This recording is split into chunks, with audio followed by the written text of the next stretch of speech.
എല്ലാവർക്കും നമസ്കാരം. Biju Prabhakar IAS electricity ബോർഡിൽ പവർ കട്ടും മറ്റഴിമതികളും ഒക്കെ സംബന്ധിച്ച് എന്ത് നടക്കുന്നു എന്ന് ചോദിച്ചപ്പോൾ അതിന് അദ്ദേഹം വളരെ രസകരമായ ഒരു മറുപടിയാണ് നൽകിയത്. അദ്ദേഹം പറഞ്ഞു, പാകിസ്ഥാനി പ്രസിഡൻറ്റും പ്രധാനമന്ത്രിയൊക്കെ കസേരയിലിരുന്നോളും, പക്ഷേ പട്ടാളമേ അവിടെ ഭരണം ഉണ്ടാവുള്ളൂ എന്ന് പറഞ്ഞതുപോലെ കേരളത്തിൽ വൈദ്യുത മന്ത്രിയും ചെയർമാനും ഒക്കെ കസേരയിലിരിക്കും, കാര്യങ്ങൾ യൂണിയൻ നേതാക്കൾ തീരുമാനിക്കും. KSEBിയിലെ കളികളെക്കുറിച്ച് ഇതിലും വ്യക്തമായൊരു ഉദാഹരണം പറയാനില്ലെന്നുള്ളതാണ് സത്യം.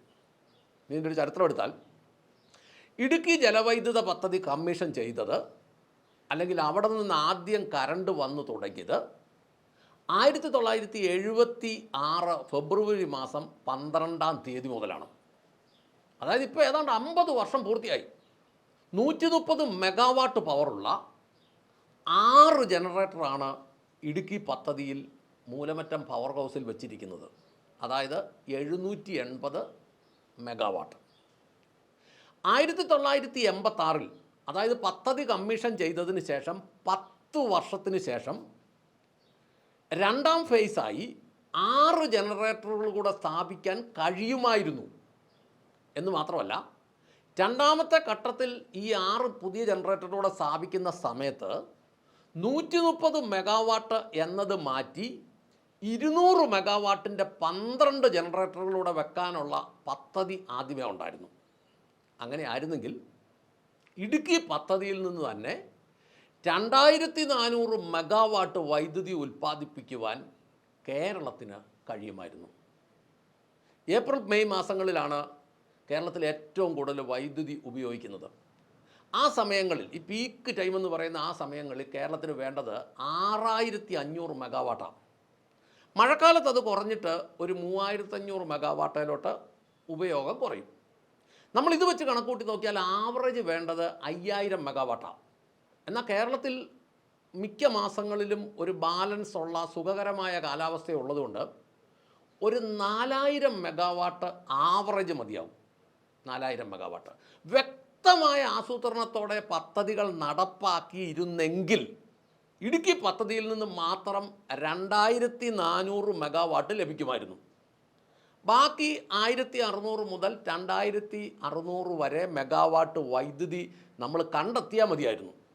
ഇനി കേരളത്തിലെ മറ്റ് വൈദ്യുത പദ്ധതികളെക്കുറിച്ച് പറയുകയാണെങ്കിൽ, ശബരി വൈദ്യുത പദ്ധതി 340 megawatt, Kuttiyadi 225 megawatt, lower Periyar 180 megawatt, Neriamangalam 77.5 megawatt, Idamalayar 75 megawatt, Sholayar 75 megawatt, Kakkad 50 megawatt, Malankara 10.50 megawatt, Kannur Barapole 15 megawatt, Kallada ജലവൈദ്യുത പദ്ധതി 15 megawatt, Vilangad 7.5 megawatt, Poozhithode 4.8 megawatt, Meenvallam 3 megawatt.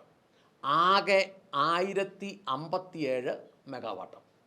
Idukki പദ്ധതി കൃത്യമായിട്ട് പ്ലാൻ ചെയ്താൽ ലഭിക്കുമായിരുന്ന 2400 മെഗാവാട്ട് അധികം മറ്റ് ജലവൈദ്യുത പദ്ധതികളിൽ നിന്ന് ലഭിക്കുന്ന 1057 മെഗാവാട്ടും കൂടെ കൂട്ടിച്ചേർത്താൽ നമുക്കാകെ 3457 മെഗാവാട്ട് സ്വന്തമായി ഉണ്ടാക്കാമായിരുന്നു.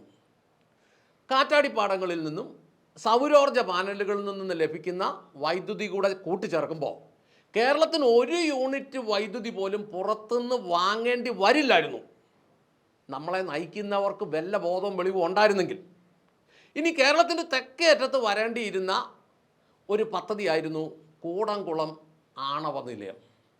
6000 മെഗാവാട്ട് ശേഷിയുണ്ടായിരുന്ന ആണവ വൈദ്യുത നിലയം വികസന വിരോധികളായ VS അച്യുതാനന്ദനും AK ആൻ്റണിയും ചേർന്ന് അണുവികീരണ ചോർച്ചയുണ്ടാകൂ എന്ന പേരിൽ സമരം ചെയ്ത് ആ പദ്ധതി കേരളത്തിൽ നടത്താൻ സമ്മതിച്ചില്ല. കേരളത്തിൽ നിന്ന് 40 കിലോമീറ്റർ മാറി തമിഴ്നാട്ടിലെ കൂടംകുളത്ത് കൊണ്ടുപോയി ഈ പദ്ധതി സ്ഥാപിച്ചു. അവിടെ ഉൽപ്പാദിപ്പിക്കുന്ന 6000 മെഗാവാട്ടിൽ നിന്ന് വില കൊടുത്താൽ 266 മെഗാവാട്ട് നമുക്ക് ലഭിക്കും. കൂടംകുളം ആണവ വൈദ്യുത നിലയത്തിൽ നിന്ന് ഉൽപ്പാദിപ്പിക്കുന്ന വൈദ്യുതിയുടെ കോടാനുകോടി GST തമിഴ്നാടിന് ആ ഗവൺമെൻറ്റിന് ലഭിക്കും. കേരളത്തിലെ മണ്ടന്മാർ അതും കൊണ്ട് തുലച്ചു. നമ്മളൊന്ന് ചിന്തിക്കണം. ഗ്യാസ് പൊട്ടിത്തെറിക്കുന്ന സാധനമാണ്. അതുകൊണ്ട് കേരളത്തിലെ ഒരടുക്കളയിലും ഗ്യാസ് ഇല്ലല്ലോ. ഉണ്ടോ ഇല്ലയോ? പ്രഷർ കുക്കർ പൊട്ടിത്തെറിക്കുന്ന സാധനമാണ്. ചില സാഹചര്യത്തിൽ അങ്ങനെ പൊട്ടിത്തെറിച്ച ആൾ മരിച്ചിട്ടുണ്ട്. പക്ഷേ കേരളത്തിലെ ഒരടുക്കളയിലും പ്രഷർ കുക്കർ ഇല്ലേ? ഈ രണ്ട് ഊളന്മാരും ചേർന്ന് അന്ന് പൊതുജനത്തോട് പറഞ്ഞത് ആണവ നിലയത്തിന് എന്തെങ്കിലും സംഭവിച്ചാൽ വലിയ ആണവ ദുരന്തം ഉണ്ടാകും.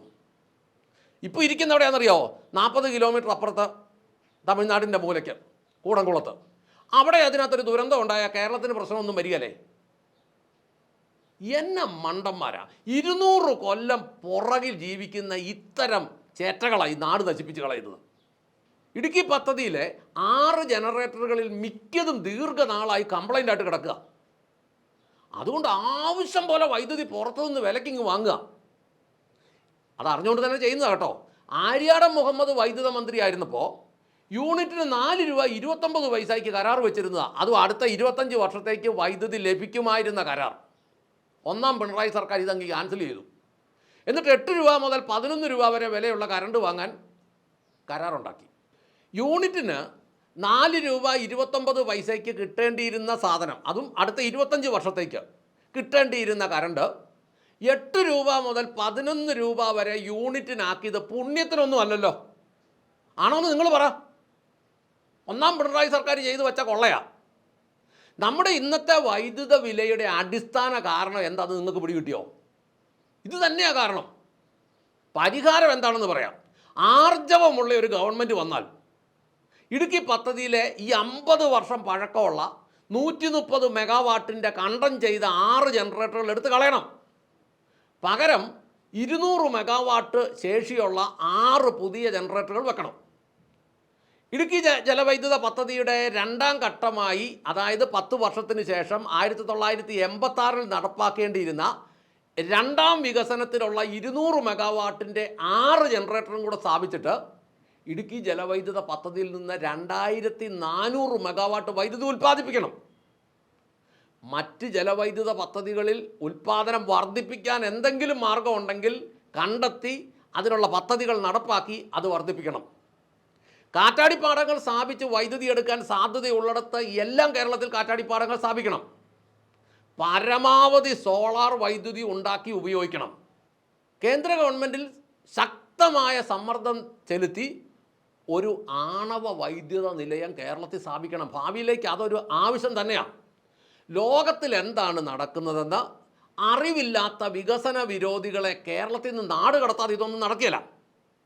സൂര്യപ്രകാശത്തിൽ നിന്നുണ്ടാക്കുന്ന വൈദ്യുതിക്ക്, അതായത് ഈ സോളാർ വൈദ്യുതിക്ക് സ്വകാര്യ വ്യക്തികൾ ഒരിക്കലും വൈദ്യുത ബോർഡിനോട് കണക്ക് പറയേണ്ടി വരരുത്. ഇപ്പം കറണ്ട് ഉണ്ടാക്കിയിട്ട് 2 രൂപയ്ക്കൊക്കെ അങ്ങോട്ട് കൊടുത്തിട്ട് 8 രൂപയ്ക്ക് ഇങ്ങോട്ട് വിലയ്ക്ക് മേടിക്കുക. എന്തൊരു വൃത്തികേടാണ് ഇതൊക്കെ. ഈ വെളിയിൽ നിന്ന് വാങ്ങുന്ന വൈദ്യുതി, അതിൻ്റെ പുറകിൽ കോടാനുകോടികളുടെ അഴിമതിയാണ് നടക്കുന്നത്. ഇത് അവസാനിപ്പിക്കാതെ കേരളത്തിൽ വൈദ്യുത ബില്ല് കുറയത്തേയില്ല. പുറത്തുനിന്ന് വൈദ്യുതി വാങ്ങുന്നതിൻ്റെ പേര് രാഷ്ട്രീയക്കാർക്കും യൂണിയൻകാർക്കും ഉദ്യോഗസ്ഥന്മാർക്കും കോടാനുകോടി ലഭിക്കുന്നത് കൊണ്ടാണ് ഇത്രയും വലിയ വൈദ്യുതി ബില്ലിട്ട് ജനത്തിനെ കൊള്ളയടിക്കുന്നത്. ഈ കൊള്ള അവസാനിപ്പിക്കണമോ? നിങ്ങൾ പറ. ഇനി ഞാൻ കണക്കുകൾ പറയുമ്പോൾ ചില ശാസ്ത്രജ്ഞന്മാർ പറയും ഡാറ്റ ഒട്ടും ശരിയല്ല. ഞാൻ അവരോട് പറയട്ടെ, നിങ്ങൾക്ക് ഈ സമൂഹത്തോടെ എന്തെങ്കിലും ഉത്തരവാദിത്വം ഉണ്ടെങ്കിൽ, നിങ്ങൾക്ക് കൃത്യമായ ഡാറ്റകൾ അറിയാമെങ്കിൽ നിങ്ങൾ അത് വെച്ച് കൃത്യമായ വീഡിയോകൾ ചെയ്യൂ. അങ്ങനെ ജനത്തെ ബോധവൽക്കരിക്കൂ. നിങ്ങൾക്ക് ക്യാമറ ഇല്ലെങ്കിൽ ഫോൺ വെച്ച് പിടിക്കുക, മൊബൈൽ വെച്ച് മൊബൈലിൽ അങ്ങോട്ട് പിടിച്ചിട്ട് മധുര മനോഹരമായ ശബ്ദത്തിൽ, ചിലർ പറയും ഞാൻ കിടന്ന് കാറ് കാണുന്നു, അവരോട് ഞാൻ പറയട്ടെ, നിങ്ങൾക്ക് മധുര മനോഹരമായ ശബ്ദത്തിലൂടെ ജനത്തിനെ വിവരങ്ങൾ അറിയിക്കാൻ ഉള്ള കഴിവുണ്ടെങ്കിൽ നിങ്ങൾ ജനത്തിനെ കാര്യങ്ങൾ മനസ്സിലാക്കണം. കൃത്യമായ ഡാറ്റകൾ നിങ്ങളുടെ കയ്യിലുണ്ടെങ്കിൽ അത് ജനത്തിന് കൊടുക്കണം, ജനത്തിനെ ബോധവൽക്കരിക്കണം. അങ്ങനെ ഇത് നമ്മളെ എല്ലാവരെയും ബാധിക്കുന്ന വിഷയമാണ്. എന്നെക്കൊണ്ട് ഇത്രയൊക്കെ കഴിയുന്നത് ഞാൻ ചെയ്യുന്നു. ഞാൻ വലിയ കഴിവുള്ള ആളൊന്നുമല്ല. എൻ്റെ കഴിവിനനുസരിച്ച് ഞാനിത് പറയുന്നു. ഇതിനേക്കാളും കഴിവുള്ളവർ മറഞ്ഞിരുന്ന് കമൻ്റ് എഴുതുക മാത്രം ചെയ്യാതെ നിങ്ങൾ കൃത്യമായ കാര്യങ്ങൾ, കൃത്യമായ വീഡിയോകൾ ചെയ്ത് മധുര മനോഹരമായി സംസാരിച്ച് ജനങ്ങളെ ബോധ്യപ്പെടുത്തൂ. എന്താണേലും കേരളത്തിലെ ജനത്തിന് എല്ലാ രീതിയിലും മുന്നോട്ട് പോകണമെങ്കിൽ വൈദ്യുതി ചാർജ് നമ്മുടെ സമീപ സംസ്ഥാനങ്ങളിലെ പോലെയെങ്കിലും നമുക്ക് ഇത്രയും അണക്കെട്ടുകളും ഇത്രയും ജലവൈദ്യുത പദ്ധതികളും ഉള്ളപ്പോൾ കേരളത്തിൽ തമിഴ്നാട്ടിനേക്കാളും കർണാടകത്തിനേക്കാളും കുറവ് ചാർജ് വരേണ്ടതാണ്.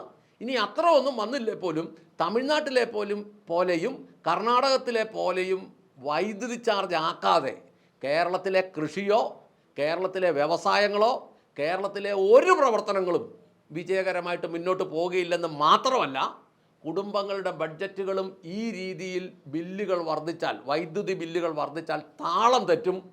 ഉടനടി നടപടികൾ എടുക്കണം എന്ന് അധികാരികളെ ഓർമ്മിപ്പിച്ചുകൊണ്ടും കാര്യങ്ങൾ മനസ്സിലാക്കണം എന്ന് ജനങ്ങളെ ബോധിപ്പിച്ചുകൊണ്ടും നിർത്തട്ടെ. നന്ദി, നമസ്കാരം.